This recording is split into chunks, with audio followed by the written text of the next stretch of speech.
ओम शांति। 4 मार्च 2023 की आज की साकार मुरली। बाबा कहते, मीठे बच्चे, तुम रूहानी यात्रा पर हो। तुम्हें देह का भान और पुरानी दुनिया को भूल वापस घर चलना है। एक बाप की याद में रहना है।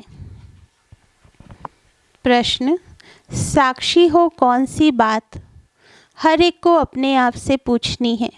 उत्तर, जैसे बाप साक्षी हो, हर एक बच्चे की अवस्था देखते हैं कि इनकी अवस्था कैसी है।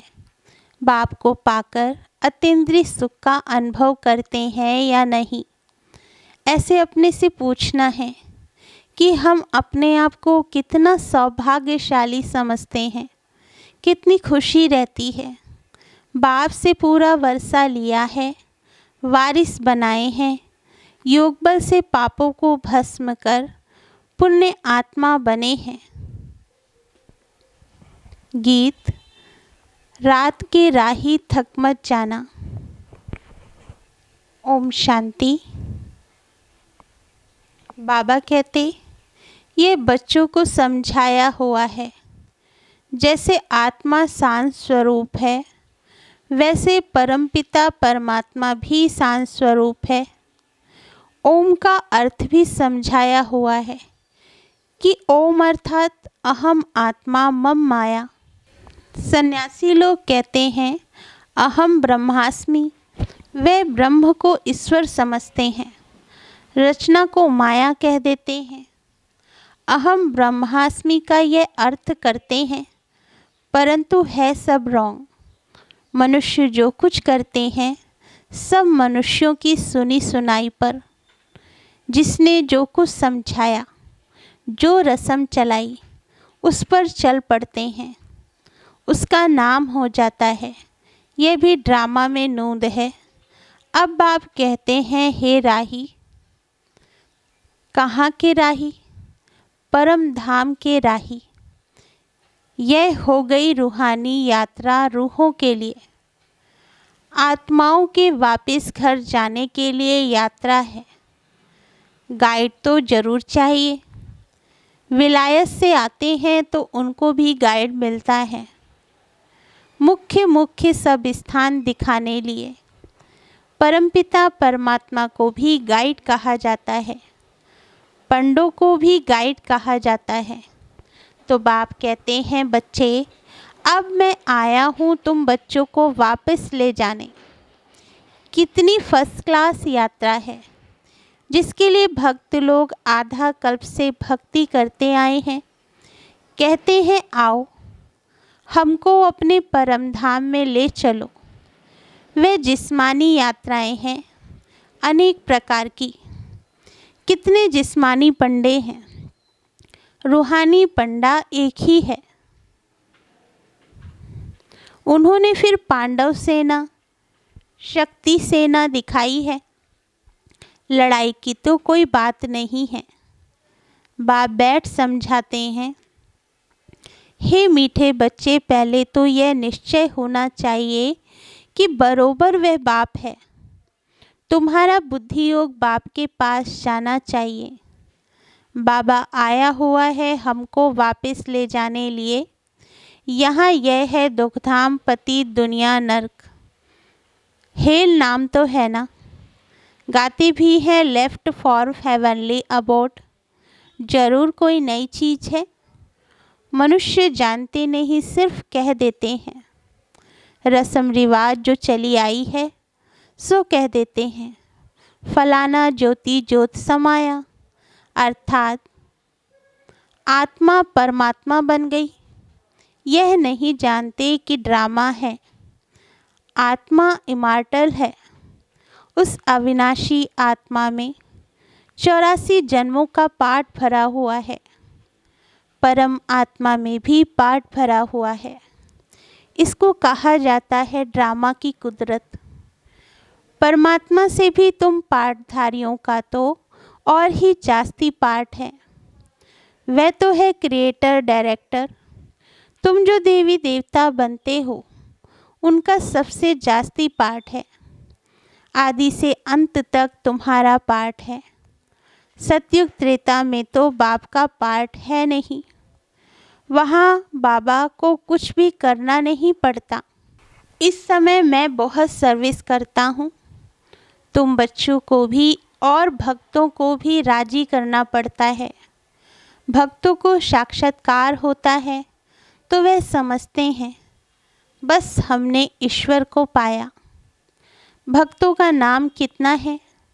वह है भक्तमाला और यह है रुद्रमाला। ज्ञान माला में भक्ति नहीं है। वह तो ज्ञान सागर से ज्ञान धारण कर भक्तों का भी उद्धार करते हैं। उन्हों की ही फिर रुद्रमाला बनती है। अब तुम बच्चे समझते हो, हम रूहानी यात्रा पर हैं। गृहस्थ व्यवहार में रहते याद बढ़ानी है। वह है बहुत स्वीट चीज़। बाप रचता भी है, बच्चों को क्रिएट करते हैं। ब्रह्मा मुख वंशावली बनाया है। सब कहते हैं हम शिव बाबा के बच्चे हैं, फिर डायरेक्शन मुख्य देते हैं कि मन मना भाव। मैं आया हुआ हूँ तुमको पढ़ाने। हूबहू 5000 वर्ष पहले मैंने यह राजयोग सिखाया था। मैं निराकार आत्माओं से बात करता हूँ। तुम अपने ऑर्गन्स का आधार लेते हो, मैं इनके ऑर्गन्स का आधार लेता हूँ। अब तुमको वापस जाना है, इसलिए पुरानी दुनिया को भूलना है। इसको ही संन्यास कहा जाता है। पहले पहले तो निश्चय करना है, मैं आत्मा हूँ, देह नहीं। इस देह का बांध भूल जाना है, पुरानी दुनिया को छोड़ना है। अब मैं वापस लेने आया हूँ तो मेरी श्रीमत पर चलो। देह सहित देह के सभी संबंधी आदि भूल जाओ। एक बाप को याद करना है। मेहनत बिगर कोई बादशाही थोड़ी ही मिलेगी। विश्व का मालिक बनना है। जो नॉलेज मेरे में है वह अब तुम्हारे में भी आ गई। तुमको संक्षेप में और डिटेल में भी समझाया जाता है। बीज से इतना सारा झाड़ निकलता है, फिर झाड़ की डिटेल में जाएंगे तो बहुत विस्तार है। बाप कहते हैं अब इस पुराने झाड़ को भूलो, अब सिर्फ मुझे याद करते रहो। भगवानुवाच मैं तुमको राजयोग और रचना की नॉलेज देता हूँ। यह रचना कैसे रचता हूँ, कैसे वृद्धि को पाती है, यह है ड्रामा को समझना। सो तो मनुष्य ही जानेंगे, भगवान पढ़ाएंगे भी मनुष्यों को। मुख्य है गीता, गीता का नाम है। गीता में है भगवान उवाच, ऐसे नहीं व्यास भगवान उवाच कहते हैं। श्री कृष्ण भगवान ने गीता सुनाई, व्यास ने लिखी। वह तो पीछे लिखी गई है ना, इस समय लिखे वह तो विनाश हो जाएगी। तुम यह सभी करके 2-4 हजार बनाएंगे। वह गीताएं तो लाखों करोड़ों की अंदाज में हैं। फिर भी यही पुराने शास्त्र निकलते हैं जिससे फिर कॉपी करते हैं। जो इस गीता में अक्षर बाय अक्षर है वही निकलेगा। ड्रामा में वही नोंद है। जिस समय शास्त्र लिखे हैं उसी समय लिखेंगे भी जरूर। लक्ष्मी नारायण भी वही बन रहे हैं, वही उनके महल आदि बनेंगे। इस समय बाबा ने इस कल्प वृक्ष का और ड्रामा का ज्ञान दिया है। कहते हैं तुम अब मिले हो, कल्प कल्प मिलते रहेंगे। भगवान वाच भी लिखा हुआ है। मैं तुमको राजयोग सिखाता हूँ। भगवान नई सृष्टि रचते हैं, जरूर उनको राजा बनाएंगे। द्वापर का तो नहीं बनाएंगे ना। कहते हैं कल्प कल्प मैं संगम पर ही आता हूँ।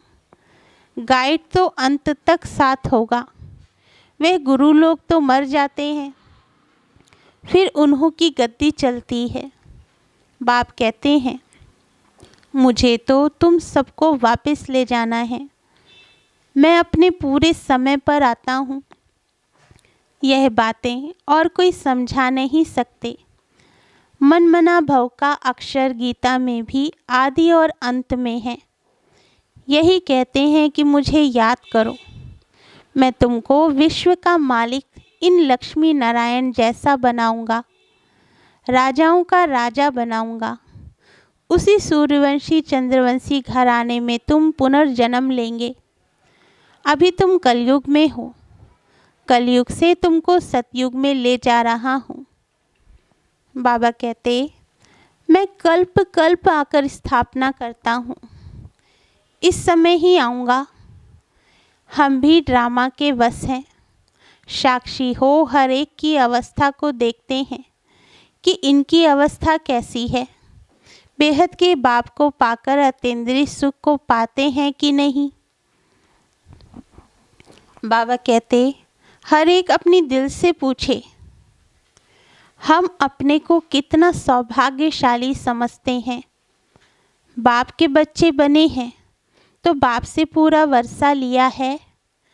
ऐसे भी नहीं बाबा सबको लक्ष्मी नारायण बनाएंगे। ये पढ़ाई है, जितना जो पुरुषार्थ करे।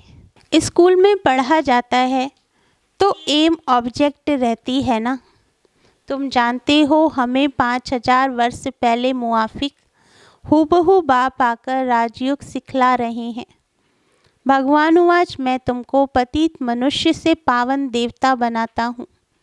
गॉड पढ़ाते हैं तो जरूर गॉड गॉडेज बनाएंगे ना, जैसे बैरिस्टर बैरिस्टर बनाते हैं।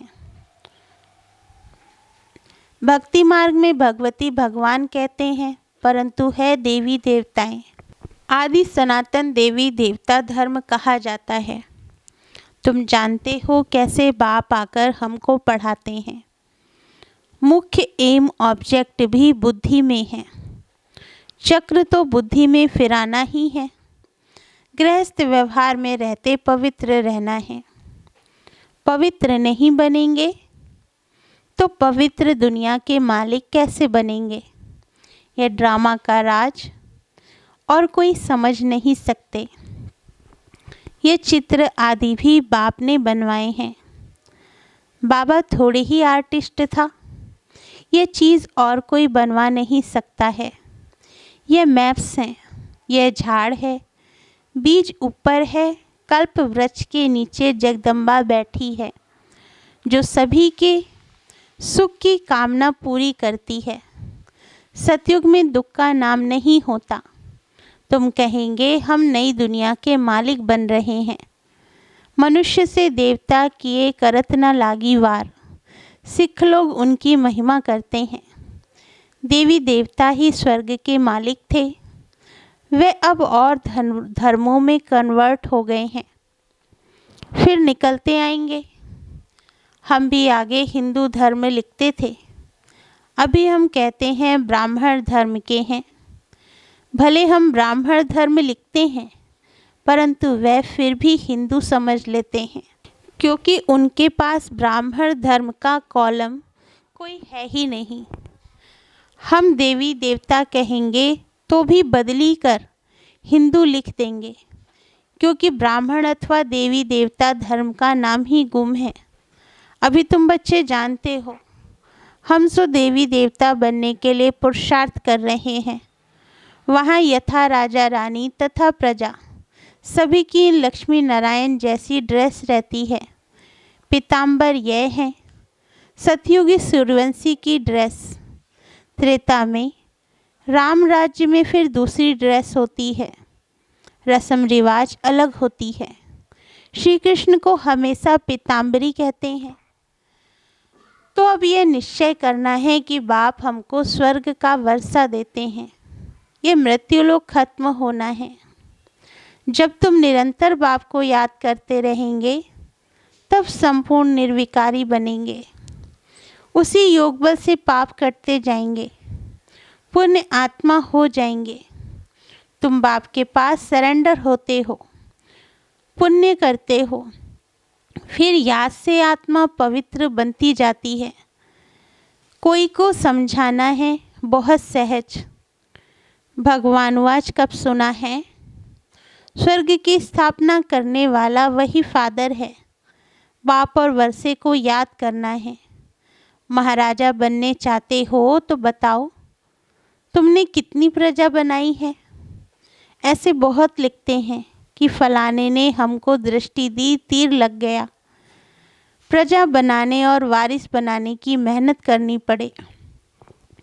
प्रजा तो बहुत सहज बन जाती है, फिर गद्दी पर कौन बैठेंगे? वह भी मेहनत कर बनाना है। माया जीत जगत जीत बनना है। माया से हारे हार है, बाप से शक्ति लेनी है। यह मेहनत तुम बच्चों को करनी है। कोई भी बात में मूझते हो तो पूछते रहो। बाप पढ़ाते हैं तो इसमें कोई संशय नहीं आना चाहिए ना। अनेक प्रकार के संकल्पों के तूफान तो आएंगे। बुद्धि योग तोड़ने की कोशिश करेंगे, तूफान लगेंगे। माया खूब हैरान करेगी। फिर कहेंगे यह तो माथा ही खराब हो पड़ा है। जो बीमारी आदि कभी हुई नहीं सो अब होती रहती है। विघ्न बहुत आएंगे, इसमें कमज़ोर नहीं बनना। अच्छा, बाप दादा मीठी मीठी मम्मा का सिकले दे बच्चों प्रति याद प्यार और गुड मॉर्निंग। रूहानी बाप की रूहानी बच्चों को नमस्ते। धारणा के लिए मुख्य सार। फर्स्ट पॉइंट, बाप ने जो फर्स्ट क्लास यात्रा सिखलाई है उस रूहानी यात्रा पर रहना है। श्रीमत पर दे से ही सब कुछ भूलना है। सेकंड पॉइंट, कभी भी माया के तूफानों में कमज़ोर व संशय बुद्धि नहीं बनना है। किसी भी बात में मूझना नहीं है। वरदान दिया बाबा ने, सदा भरपूरता की अनुभूति द्वारा टेढ़े रास्ते को सीधा बनाने वाले शक्ति अवतार भव। वरदान का सार है, सदा शक्ति के गुणों के, ज्ञान के, खुशी के खजाने से भरपूर रहो तो भरपूरता के नशे से टेढ़ा रास्ता भी सीधा हो जाएगा। अगर खाली होंगे तो खड्डा बन जाएगा और खड्डे में गिरने से मोच आएगी। जो कमज़ोर और खाली होते हैं उन्हें संकल्पों की मोच आती है। शक्ति अवतार अर्थात टेढ़े को सीधा करने का कॉन्ट्रैक्ट लेने वाले। ऐसा कॉन्ट्रैक्ट लेने वाले कभी यह नहीं कह सकते कि रास्ता टेढ़ा है।